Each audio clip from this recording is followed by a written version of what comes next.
When Londoners began forgetting their children's names, Dr. Eliza Harlow suspected something far worse.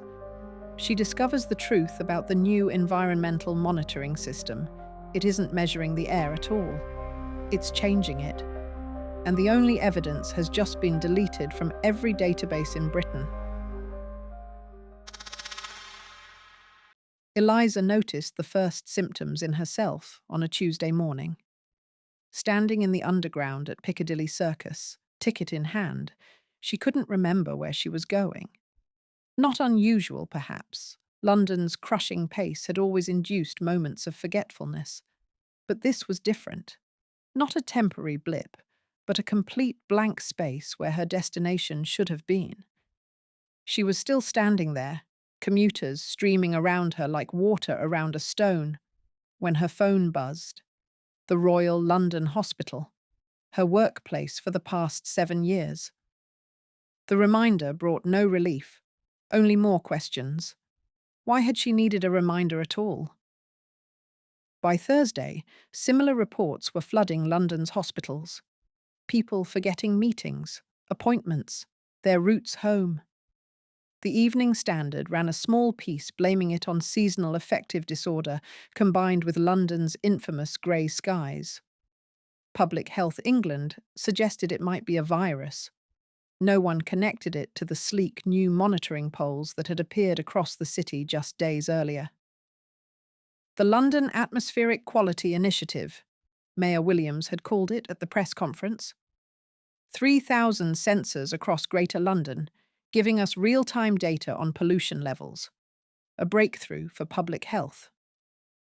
The poles were unobtrusive, brushed steel obelisks topped with pulsing blue lights, now standing at major intersections and transport hubs throughout the city. Eliza first suspected a connection when the pattern emerged in her patients. Those working or living near the highest concentration of sensors showed the most severe symptoms. A tube driver, who passed 20 sensors on his Circle Line route, could no longer remember his wife's face. A barista, whose coffee shop sat beneath one of the largest sensor arrays in Covent Garden, had forgotten how to make the drinks she'd prepared for 5 years. There's something wrong with the new air quality monitors, Eliza told her department head, Dr. Ian Bennett, Friday morning. They stood in the hospital's crowded A&E department, now overflowing with confused, frightened Londoners. Bennett looked at her with the condescending patience he reserved for female colleagues. The sensors are passive monitoring devices, Eliza. They can't cause memory loss. Then why is memory loss most severe in areas with the highest sensor concentration? She pushed her tablet toward him, showing the map she'd compiled overnight. Red dots for severe cases, blue for the sensors. The correlation was unmistakable. Correlation isn't causation, Bennett replied, the oldest deflection in medicine. More likely it's related to population density or stress levels in those areas. I've requested the environmental data from those sensors. If there's something in the air. That's not your department. Bennett cut her off. The Environmental Agency handles air quality. You handle patients. And right now, there are dozens needing assessment. As Bennett walked away, Eliza noticed something that chilled her. He'd called her by the wrong name twice during their conversation. He was showing symptoms, too. That evening, Eliza used her hospital credentials to access the environmental database. What she found, or rather didn't find, confirmed her suspicions. The sensors were indeed collecting data, but not the kind documented in the project specifications. Air particulate levels, nitrogen dioxide, carbon monoxide, all normal. But there was another data stream, unlabeled, with readings unlike anything used in standard atmospheric monitoring. She downloaded everything, sensing she might not get another chance. Walking home along the Thames, she deliberately took a route away from the sensors. The night air was crisp, carrying the river's ancient smell. Mud, salt, the memory of a London that had stood for 2,000 years. Would anyone remember any of it if this continued? Her flat in Wapping was small, but had the advantage of unobstructed river views, and no sensors within 500 metres. She'd checked. As she entered, her phone rang. Dr. Harlow. The voice was unfamiliar, male, tense. Yes? My name is Michael Clark. I worked, for Nexus Technologies. We manufactured the atmospheric sensors. Eliza sat down, suddenly alert. What do you mean, worked? I was terminated this afternoon, officially for data security violations. Actually, because I asked too many questions about component LTX7. What's LTX7? A pause. It's not in any of the official specifications. It was added to the sensor design 3 months ago, after we'd won the government contract. My security clearance wasn't high enough to access the technical details, but I saw the power consumption data. Whatever it is, it's not passive. It's transmitting something. Eliza thought of the strange data stream she'd downloaded. Who ordered the modification? It came through official channels, but the authorization originated from somewhere called the Thames Group. I've never heard of them before. Neither had Eliza. Why are you telling me this? Because you've been looking into the connection between the sensors and the memory issues. Your database queries were flagged in the system. They're watching you now.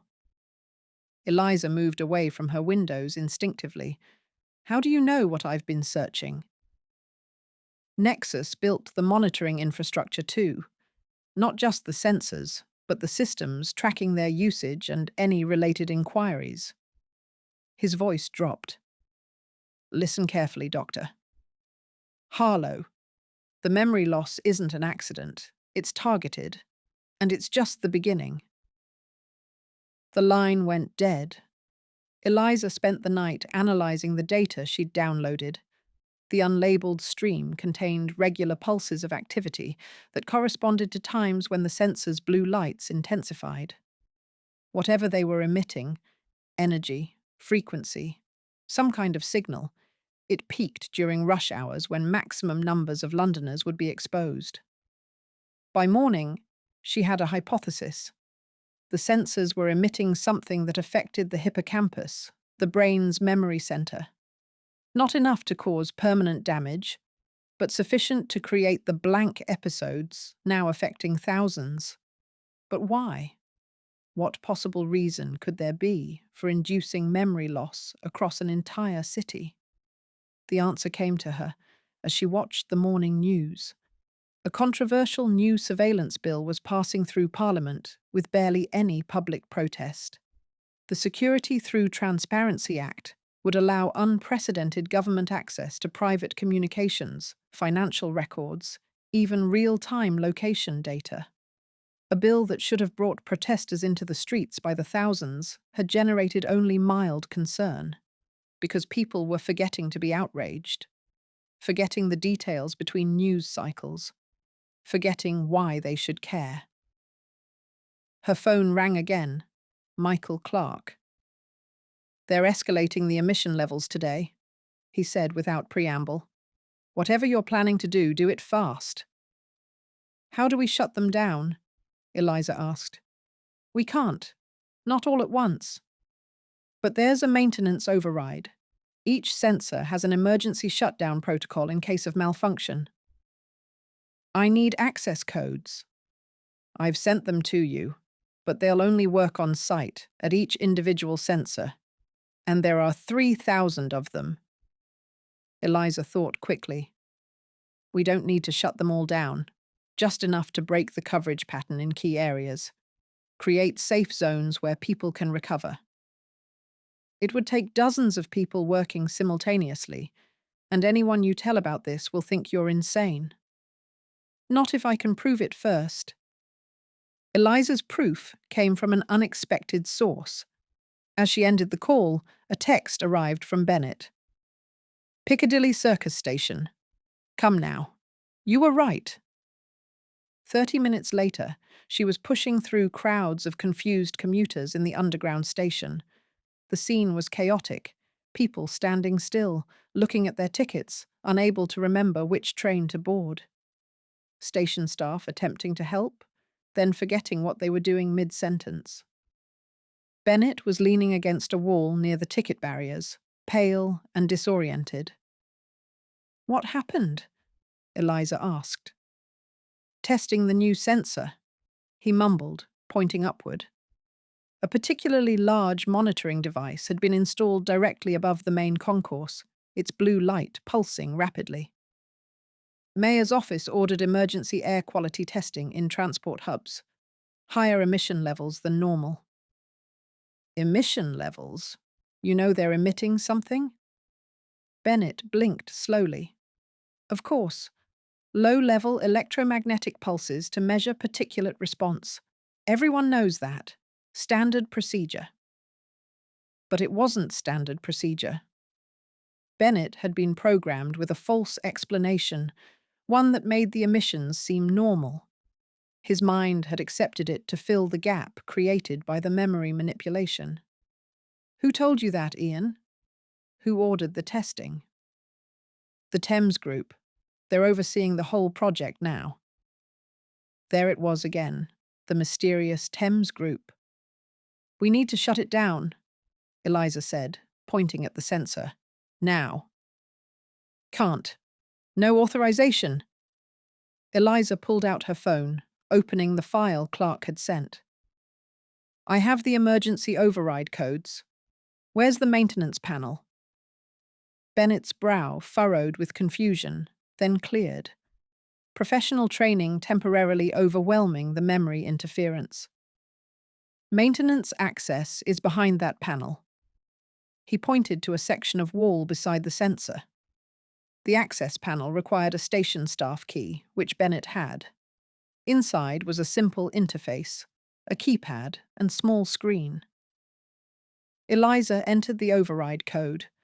For a heart-stopping moment, nothing happened. Then the blue light stopped pulsing and turned red. "Emergency shutdown initiated. Sensor LDN192 offline." The effect wasn't immediate, but within minutes, the confusion in the station began to lessen. People remembered their destinations. Staff returned to their duties. Bennett's eyes cleared. "What the hell is happening?" he asked, now sounding like himself. "I'll explain, but first, we need to shut down more sensors. Create a safe corridor through the city." Bennett made a call to hospital security. Within an hour, they had a small team, 4 security officers, 3 doctors, including Bennett and Eliza.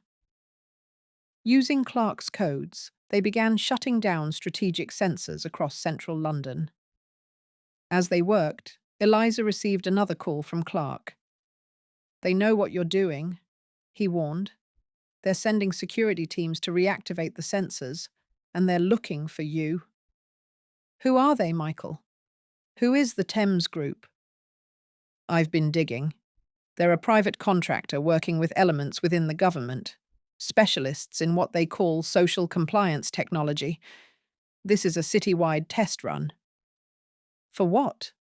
"For nationwide implementation after the Security Act passes. The memory manipulation is just Phase 1.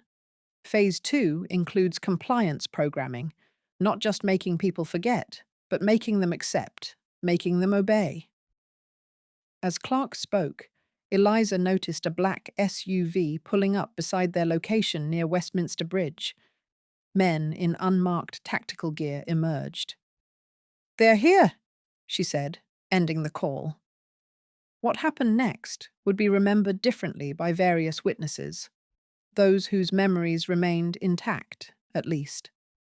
Some would recall Eliza Harlow being forcibly taken by government security forces. Others would insist she escaped, leaving behind only the evidence she'd collected, proof of the memory manipulation program that would later leak to international media. The official record would show that a malfunction in the new air quality monitoring system had caused temporary cognitive disruption, now fully resolved. The sensors would be quietly removed over the following weeks, the Security Through Transparency Act delayed indefinitely. But in certain parts of London, a pub in Wapping, a bookshop in Bloomsbury, a small clinic in Shoreditch, people tell a different story about a doctor who discovered what was happening to London's collective memory and created safe spaces where the truth couldn't be erased, about the Thames Protocol that was stopped before it could be fully implemented, about the need to remember, even when forgetting would be easier. In these places, away from any monitoring devices, they share what they know. They remember, and they watch the skies above London, keeping count of every new device, every unexplained technology. Because memory, as Londoners now understand all too well, isn't just about the past. It's what protects the future. And in a city as old as London, with layers of history beneath every street, forgetting might be the most dangerous threat of all. Eliza Harlow has never been officially found. But sometimes, when the Thames fog rolls in, bringing with it the city's ancient, persistent memory, people report glimpses of a woman leaving small devices near the remaining sensors, devices that interfere with whatever signal they emit. A woman who reminds them, with a finger to her lips, to remember what happened when London almost forgot itself. The story ends, but the system continues. This channel survives because of you. Like, subscribe, and share. The next transmission awaits on screen.